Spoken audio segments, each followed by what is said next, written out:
Hi there. We're behind the scenes this time. You might recognize this. This is where for years our Sumatran rhinos live, the rarest animal in the world. The Cincinnati Zoo's been involved in conservation for more than 100 years, ever since the demise of the passenger pigeon and Martha. But our biggest success story is probably the work with this species. In 1989, Sumatran rhinos were part of a rescue program.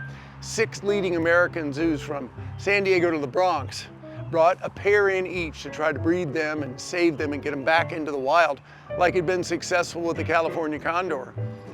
But of all those zoos and all that effort, only Cincinnati Zoo figured out how to feed these animals.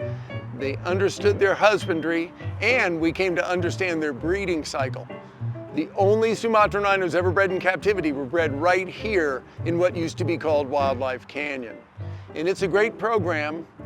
2 days after 9/11 in 2001, Andalis was born, the firstborn ever, and that rocked the world.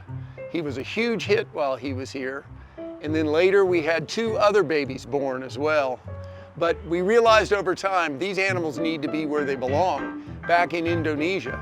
So we sent 2 of our offspring, first Andalis, and then Harapan. He went in 2015, and they live on Sumatra in a protected area in Wakambas National Park. And in fact, they both become fathers, and Andalis is even a grandfather, breeding with wild females. They remain the most endangered animal, but we haven't given up on them yet.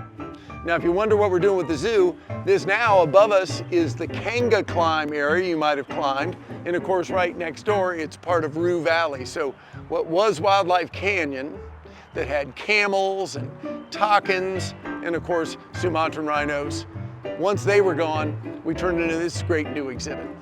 Now, it ends up Kanga Climb wasn't as popular as we hoped, so over the next year or 2, we're going to change it and create a kids' play space in here with some little adventure in climbing, but they won't be 50 feet in the air, they'll just be a foot or 2.